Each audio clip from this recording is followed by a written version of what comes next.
Ué, cadê a artezinha que eu fiz, gente? Vamos lá. Vamos aqui, gente linda, para a nossa entrevista com Margaret Atwood. Já já ela estará aqui conosco. Os alunos já estão ansiosos, né, para recebermos aqui Margaret Atwood. Deixa eu compartilhar aqui a tela. Beleza. Então, galerinha, vamos começar a nossa. Só conferindo aqui, vários aluninhos entrando aqui na nossa entrevista, no Pod Rumo à UERJ. Bom, antes de eu chamar a nossa convidada de hoje, Margaret Atwood, vamos falar um pouquinho sobre essa grande personalidade conhecida como a profetisa da literatura mundial, da literatura universal.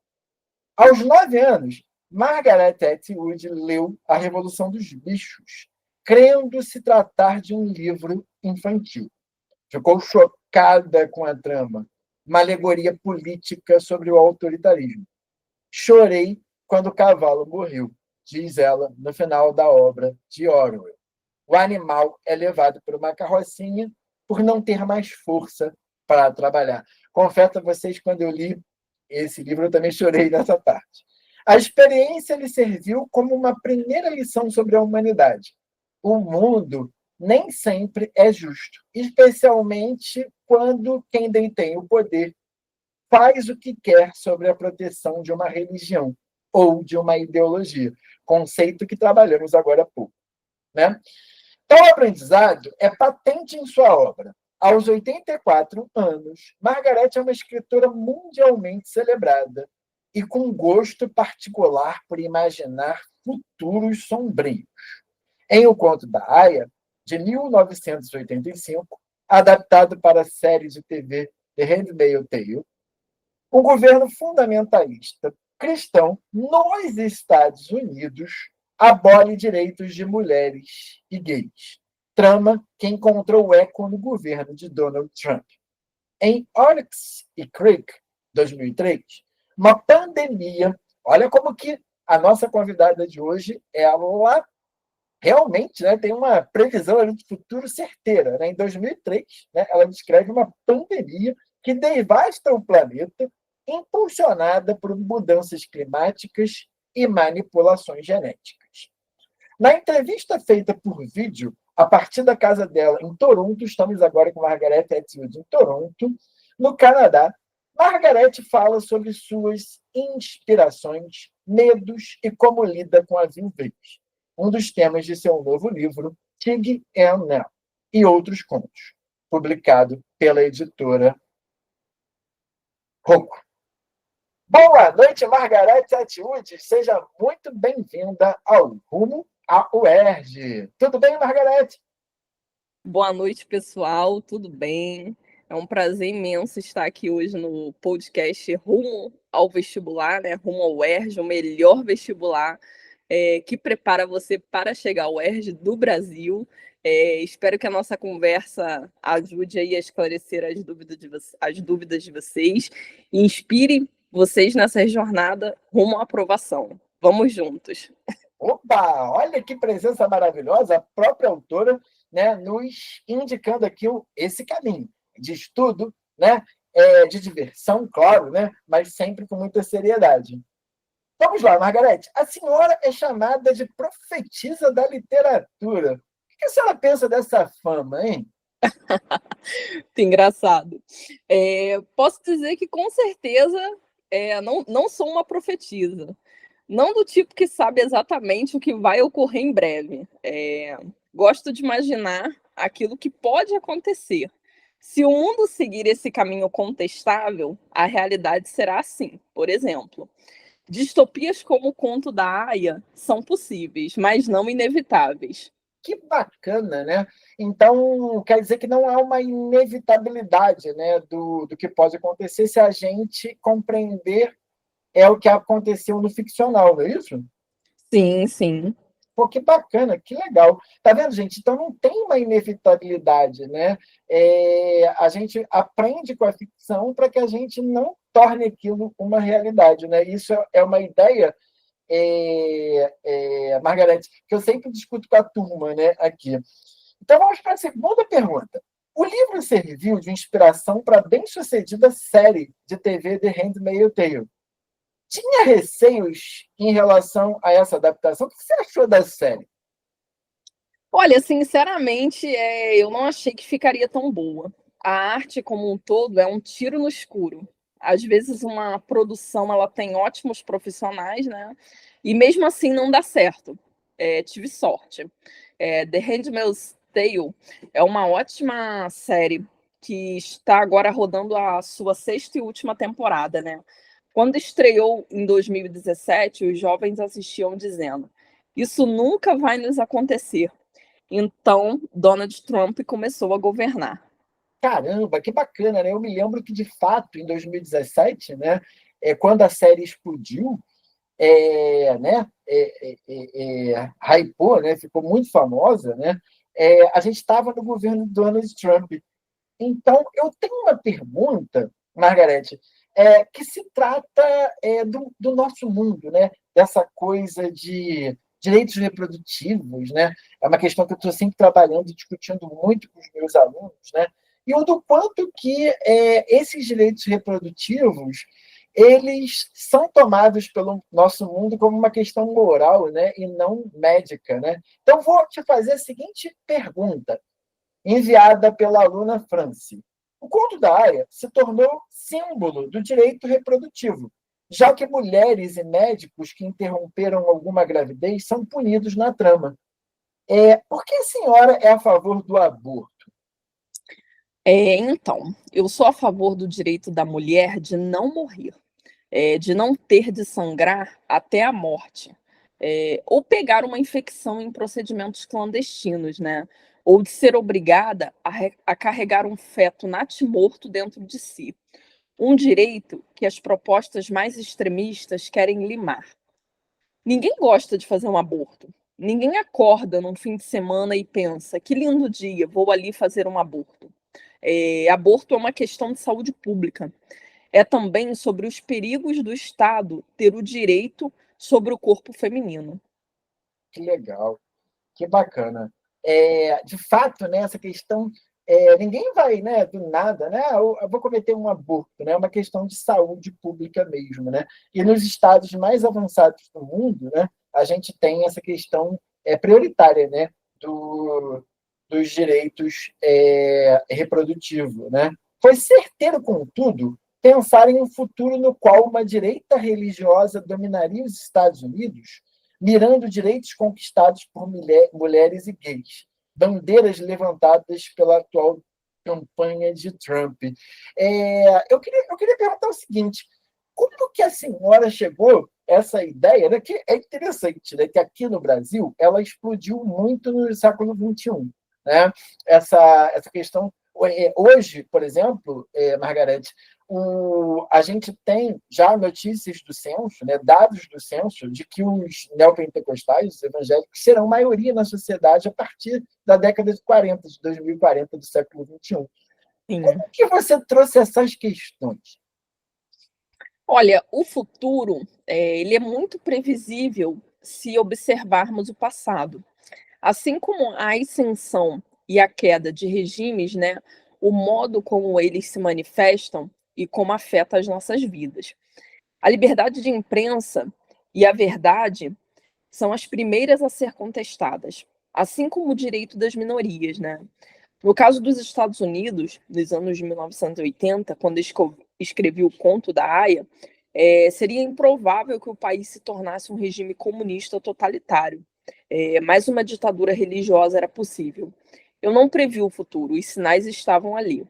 Que bacana, né? Que humildade, né?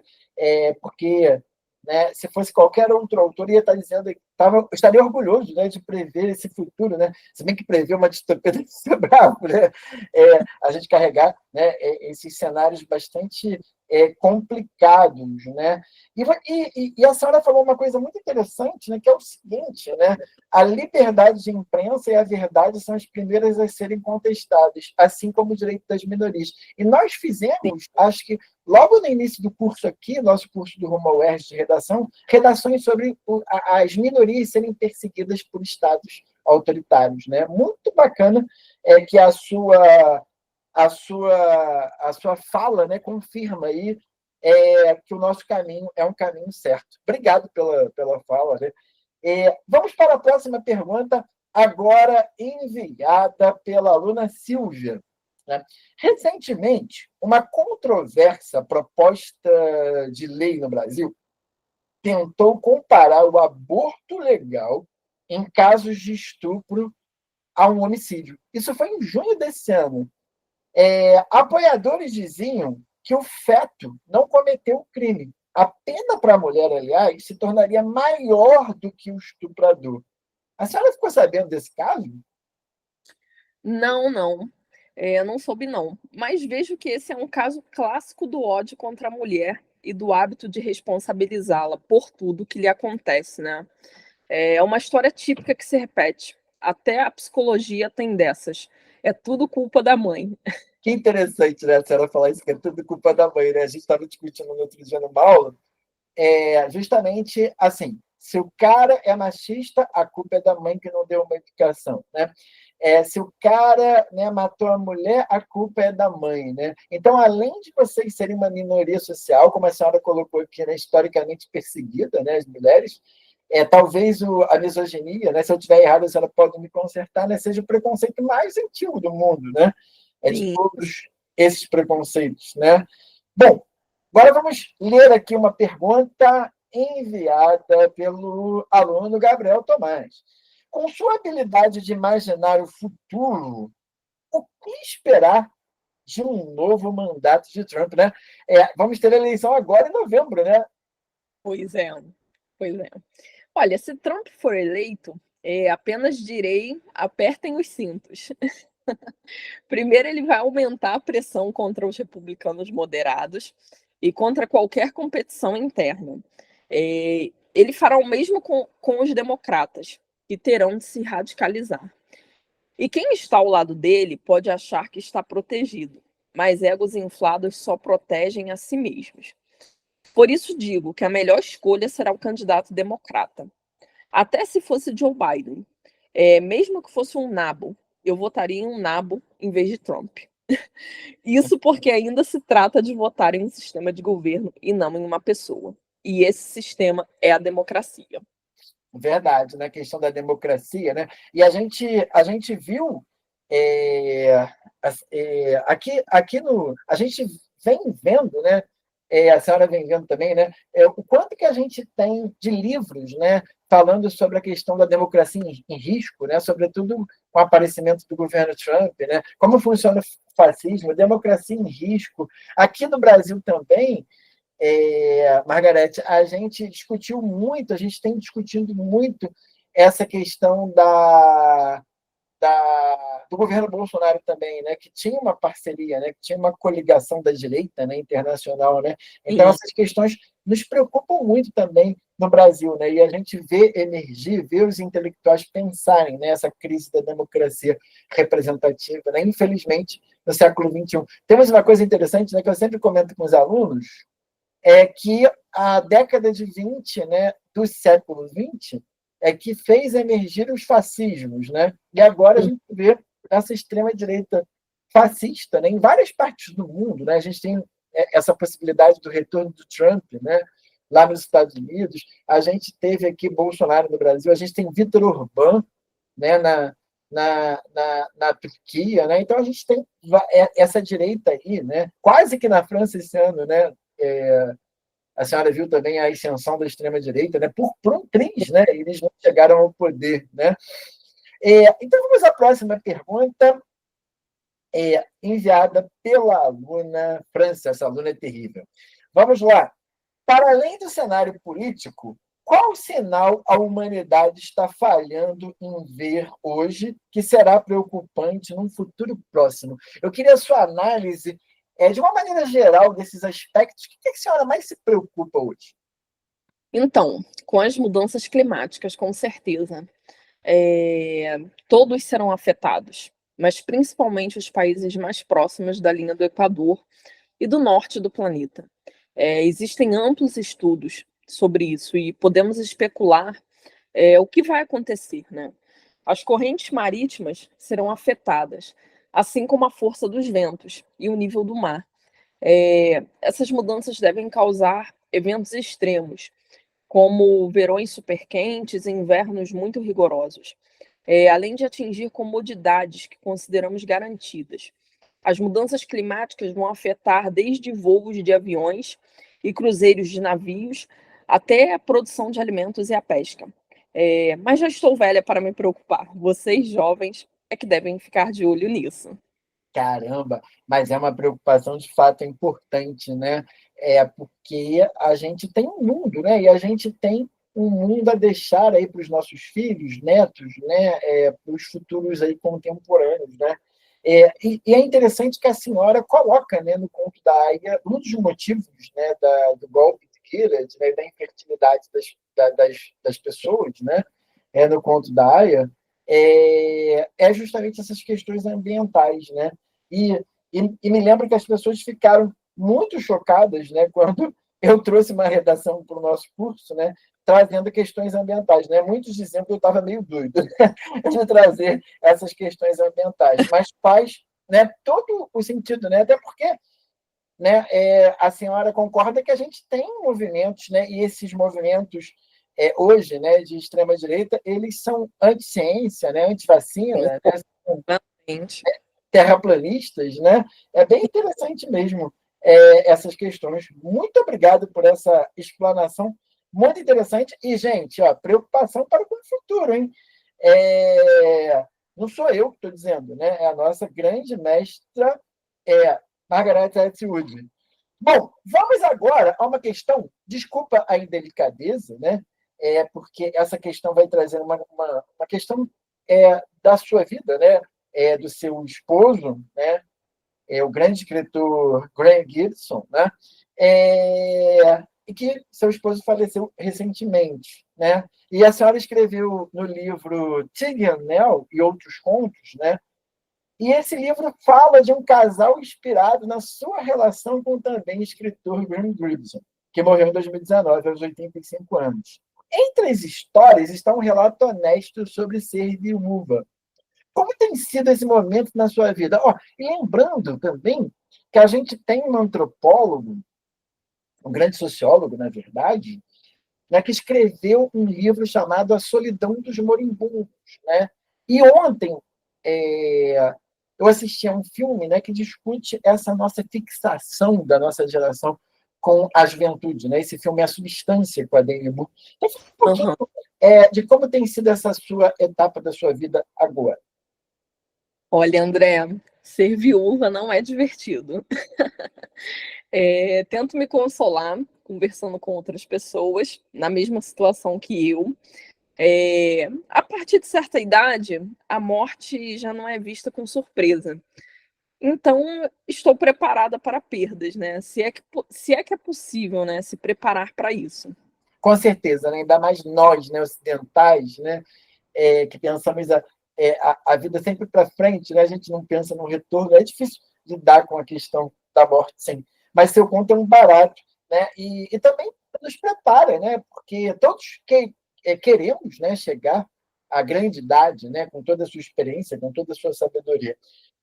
Bom, então vamos aqui, ó.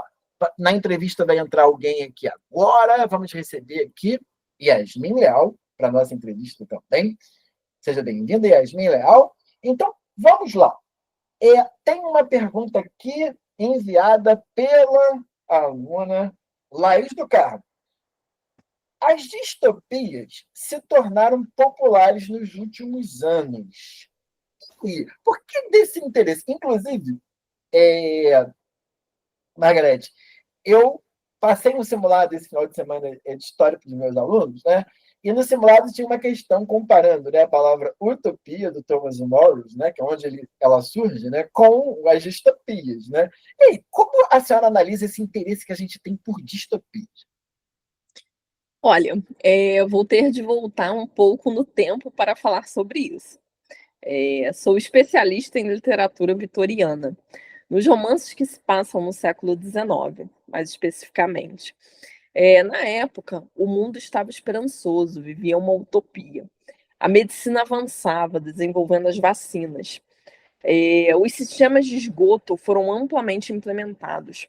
Os trens conectavam lugares distantes. Tudo parecia ir bem, até a explosão da Primeira Guerra Mundial. Depois, a Segunda Guerra. E, em seguida, governos autoritários se espalharam pelo mundo. Não era mais possível pensar que o futuro seria brilhante. Foi nesse cenário que as distopias floresceram e continuam a mostrar sua força ainda hoje. E a gente tem, né, uma dificuldade de fazer prospecção futuro, né? E cada vez mais essa dificuldade é identificada por psicanalistas, por historiadores, né? De que a gente vive justamente uma era de vitória, né? Do neoliberalismo, do capitalismo em sua última fase, né? Em que as pessoas não conseguem prospectar um futuro, né? E é muito bonito a gente ver aqui vocês jovens, né? Que estão aqui assistindo essa entrevista, né? E vocês querem um futuro, né? Saibam, gente, que é cada vez mais difícil, né? A gente vê essas novas gerações pensarem no futuro, né? Como vocês pensam, né? No dia 1º de dezembro, eu vou me preparar para fazer uma prova, eu quero fazer uma faculdade X, né? E pensar no futuro. Então, isso é muito bacana, né? O que a Margarete colocou para a gente, né? De fato, né, antes da Primeira Guerra Mundial, você tinha uma ideia, né, de que a civilização chegaria ao progresso, que todos seriam felizes, né? E, de fato, a gente viu o século XX, que é um século, né, terrível, né? Segundo o historiador Eric Hobsbawm, a era dos extremos, né? E quase que a gente conseguiu, né, acabar com o planeta, né, na Guerra Fria. Dia desses, um aluno meu da PUC perguntou, né? Professor, e se a guerra tivesse sido quente? Eu falei, que bom que não foi, né? Senão a gente não estaria aqui nessa aula nem entrevistando a grande Margaret Atwood, né? Muito verdade, muito verdade. Vamos lá. Uma pergunta enviada pela aluna Yasmin Leal. Bom, George Orwell foi chamado de pessimista. Provavelmente a senhora, como, né, grande leitora de George Orwell, compartilha com ele essa visão de mundo? Olha, na primeira vez que li 1984, achei pessimista, mas no fundo não é. Ao final do livro, há um apêndice que analisa o regime com um tempo verbal no passado, como uma matéria de jornal, né? Isso significa que a ditadura daquela distopia teve um fim, pois esse texto indica liberdade de imprensa. Orwell sabia que regimes autoritários não se sustentam para sempre, e ele nos alertou para que não seja necessário passar por um. Tento fazer o mesmo com a minha obra. Que bacana, né? E falando na sua obra, no último capítulo, né, Notas Históricas, né, a senhora lembra isso, né, que o regime de Gilead ele terminou também, né? Sim, Terminou, né, e que, de uma certa maneira, há um otimismo ali, né, de que a democracia possa vencer, a verdade possa vencer, né, através da história gravada em fitas cassete da nossa protagonista, né?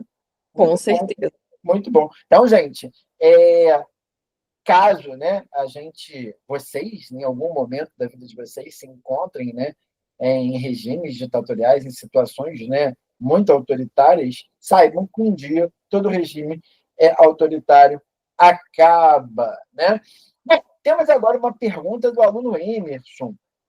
Qual a sua opinião sobre a possibilidade de Kamala Harris, né, já que a gente vai voltar a essa questão aí que nos atormenta, né, não é uma questão simples, porque se trata do principal país do mundo, né, se tornar presidente americana e a primeira mulher a chegar ao cargo. Não só mulher, né, mas uma mulher negra, né, também interessante isso. Né? E aí, o que a senhora acha disso? Olha, a entrada da Kamala na corrida eleitoral é de longe um dos melhores momentos da história política americana. Ela é inteligente, articulada, forte e informada. Trump vai ter dificuldades para intimidá-la. E ela, por ser advogada, sabe lidar com criminosos.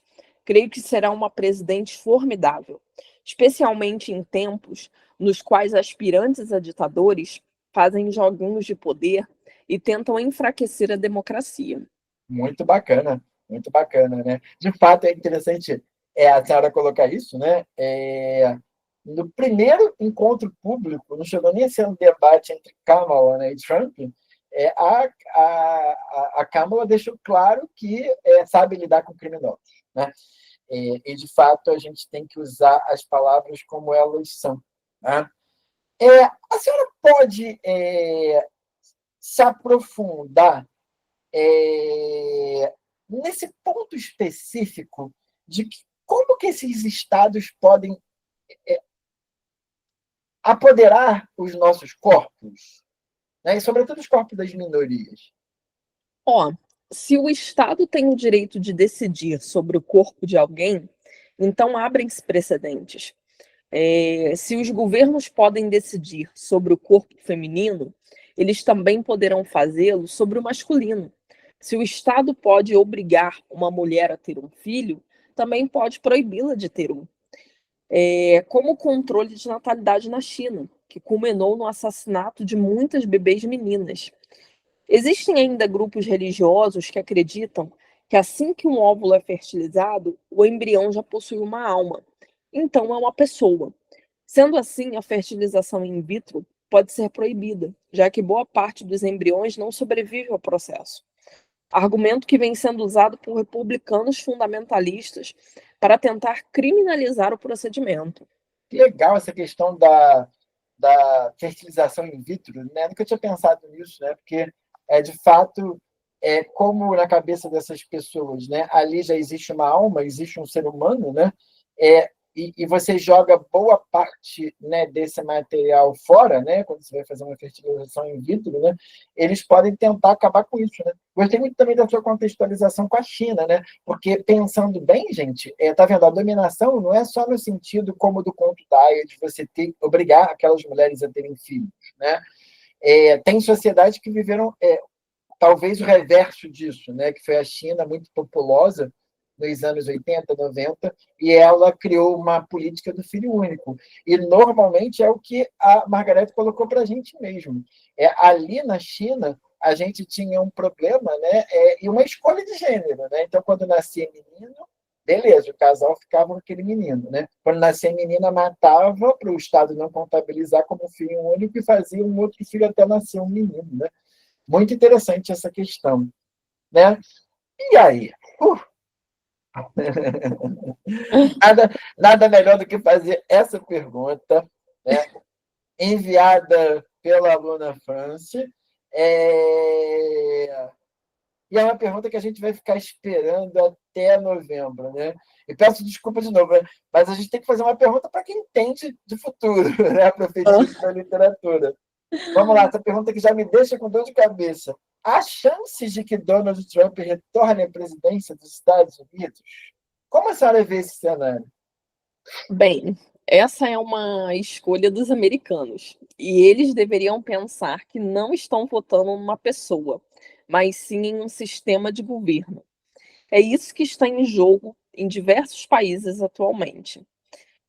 Os Estados Unidos tinham uma dinâmica de poder em que se elegia um governo democrata ou republicano, mas o sistema se mantinha incólume. Quando Trump assume, ele sabota essa dinâmica e impõe sua figura autoritária, que manda e desmanda. É interessante isso que a senhora falou mesmo, né? A gente tem tido alguns perfis políticos assim, né? Eu me lembro, meu filho mora nos Estados Unidos, né? Com minha nora, né? Que é americana, que a minha nora ela sempre se orgulhava muito disso, né?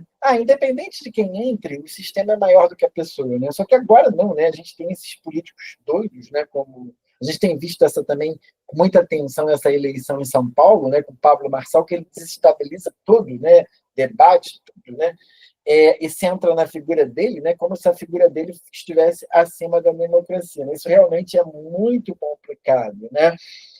E agora, né? Vou fazer uma pergunta, essa pergunta é minha mesmo, né? E foi essa pergunta que fez a gente imaginar esse podcast aqui. Eu achei esse seu trabalho genial, né? E gostei muito, de fato, li, né, esse conto. Eu achei genial, né? Em um dos contos, a senhora entrevista com muito bom humor, nada mais, nada menos do que George Orwell, né? O autor da maior distopia do século XX, 1984. Né? E a senhora faz uma entrevista com ele através de um médium. Né? Muito bom isso, gente, muito bom. A senhora costuma falar com mortos com frequência? Olha, eu tento, mas eles raramente respondem. Orwell foi uma grande inspiração para o meu trabalho. Quando criança, li A Revolução dos Bichos, achando que era um livro infantil. Chorei quando o cavalo morreu. Mais madura, li 1984 e me encantei com a ficção especulativa e como ela serve de alerta para futuros que não deveriam concretizar-se. Galerinha, olha que conceito legal aí que vocês podem usar. Eu não quero repetir, professor. Na redação, a palavrinha, né? Distopia. Margarete acabou de dar um novo conceito para a gente, que é um sinônimo de distopia. Ficção especulativa. Anotem isso aí. Ficção especulativa. Muito bom. Bom, agora eu trago a última pergunta, né, que é aqui do editorial do Rumo ao UERJ. Né? A senhora sabe que a gente tem um livro para a prova específica da UERJ, para quem vai fazer direito, jornalismo, né?